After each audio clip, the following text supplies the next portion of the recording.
뭉치게 되면 만병의 근원이 됩니다. 아이들. 그 열을 좀 풀어주는 방법이 몇 가지 있긴 한데요. 문제는 몸이 이렇게 뜨겁다고 해서 몸을 차갑게 만드는 거 아닙니다. 안녕하세요. 육안방 잔소리쟁이 안유미 원장. 선생님 최미영 원장입니다. 자, 저번 시간에 이렇게 머리가 이렇게 열이 잘 뭉치는 아이, 열이 많은 이유, 열이 뭉쳤을 때 어떻게 되는지를 이렇게 대략적으로 설명했는데 오늘은 조금 더 자세하게 설명하기 위해서 이 시간을 갖게 되었습니다.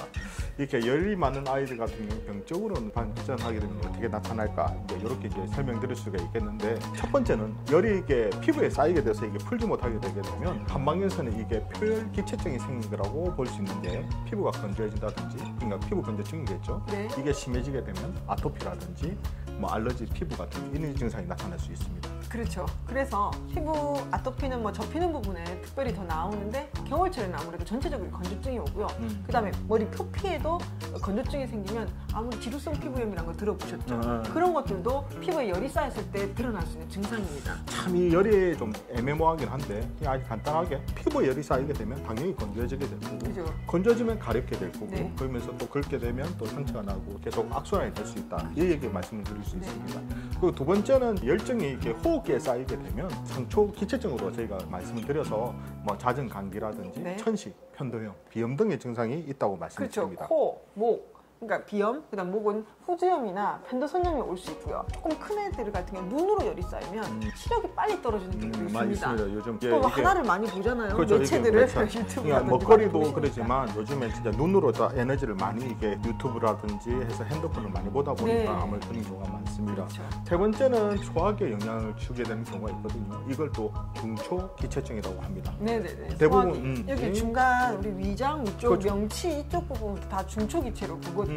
이쪽에 열이 쌓이면 어떻게? 뭐 소화가 안 된다든지 배가 아프다든지 그리고 더부룩한다든지 변비. 그리고 아이가 약간 구토 증상, 자꾸 이렇게 토할 것 같다는 얘기를 하는 아이가 있어요. 얘기 많이 특히 합니다. 아침에 일어나면 저는 토할 것 같아요 하는 아이들이 종종 한의원에 오거든요. 그게 중초기체입니다. 그리고 이제 네 번째는 그 열증 자체가 이제 근육이나 뼈에 영향을 주게 되거든요. 특히 아래쪽으로 이렇게 영향을 끼쳐서 네. 이걸 하초 기체증이라고 하게 되는데, 대부분 이제 성장통이라든지 다리가 아픈 거예요. 다리가 아프다든지 이게 근육이 뭉쳐서 이제 근육이나 뼈에 영향이 다리가 아파서 성장통이 생긴다든지, 아니면 반대로 오히려 성장에 조금 더디게 만들어서 성장 부진이라든지 아래쪽에 자궁이라든지 생식기들이 있다 보니까 네. 이 부분 자극을 주게 되게 되면 성적 수증의 증상들도 나타날 수 있다고 제가 그리고 아까 소화기는 중초였지만 소화기와 관련돼서 하초기체증이 오게 되면 변비나 설사, 변이 시원하게 안 나오게 되는 그런 경우도 하초기체증에 해당됩니다. 열이 복부 쪽에 몰리게 되면요, 변비, 설사, 소변 쪽도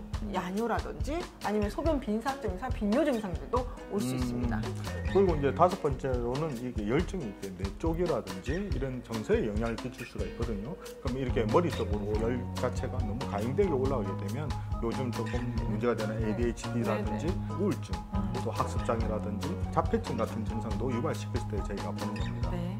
그래서 이게 열증 자체가 이게 당연히 열이 있는 건 당연한 겁니다. 그리고 이게 순환만 잘 되면 크게 문제가 없는데, 이게 먹거리에 문제가 돼서 너무 가행된 열량이 공급이 된다든지 순환이 안 돼서 한쪽으로 이렇게 몰려서 아까 말씀한 머리 쪽, 가슴 쪽, 배, 다리 쪽으로 이렇게 뭉치게 되면 그때마다 이제 문제가 생긴다는 겁니다. 네. 그 열증 자체가 그 이게 열증을 그냥 놔두면 안 되겠죠. 아까 성장 부진 같은 걸 초래하고 소화불량을 초래하기 때문에 그 열을 좀 풀어주는 방법이 몇 가지 있긴 한데요. 저희는 보통 한의원에서 치료를 하라고는 하지만 집에서는 외부 활동을 하거나 신체 활동을 해서 활동량을 늘려서 땀을 내서 풀게 하는 것도 하나의 방법입니다. 그래서 저희가 보통 두 가지를 권해준단 말입니다. 일단 열이 뭉치는 원인 자체에서 아까 열량의 가행 섭취가 제일 문제기 때문에 먹거리에 있어서 너무 단 음식이라든지 칼로리가 높은 인스턴트 식품이라든지 그런 부분을 최대한 줄이는 게 제일 좋겠죠. 네.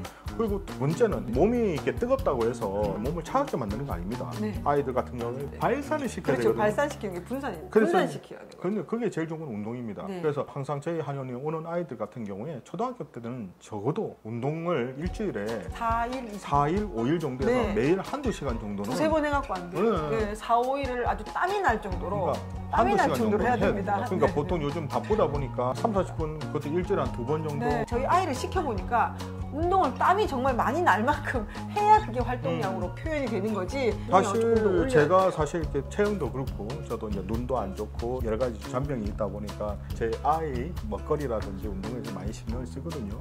제가 키우면서 보니까 확실히 저하고 틀립니다. 먹거리도 저희가 강압적으로 좀 미안하게 저는 먹지만 애들 못 먹게 하고 우리 아동장님 어린 시절 먹었던 거 절대 못 먹게 하고. 그리고 운동량을 정말 많이 하거든요. 그러니까 애가 운동을 하고 오게 되면 정말 잠도 잘 자고 소화도 잘 되니까 먹는 것도 잘 먹고 아이가 컨디션이 좋아요. 그런데 이런 애가 또 운동을 안 한 날은 왠지 모르게 좀 짜증도 많이 나고 제가 보니까 엄마하고 부딪히는 것도 많고 또 먹는 것도 틱틱거리면서 좀 그런 부분이 있더라고요. 그리고 또 잠을 빨리 못 잡니다. 그렇죠. 에너지가 넘치는 아이가 운동을 하루 안 한 발산시켜줘야죠. 날을 발산을 안 했기 때문에 좀 빨리 안 자려는 경향이 있더라고요. 운동한 날은 정말 빨리 자고 자고. 그래서 이제 오늘 저희가 말씀드린 게 그 열이 정상적이긴 하지만 이게 병적으로 너무 많다든지 뭉치게 되면 만병의 근원이 됩니다. 아이들 같은 경우. 그래서 그 부분을 잘 체크해서 어머니께서 먹거리 그리고 운동을 활동량만 잘 하게 되면 그것이 결국 면역력 관리가 되고 성장에도 도움이 된다고 볼 수 네, 있습니다. 면역력 관리, 그죠? 면역력 관리. 이처럼 이렇게 궁금한 육아 정보는 언제든지 댓글 달아주시면 준비해 보도록 하겠습니다. 우리 아이들을 위한 잔소리쟁이 안영희 원장, 수다쟁이 최미영 원장이었습니다. 좋아요와 구독하기도 잊지 마시고요. 다음 영상에도 만나 뵙겠습니다.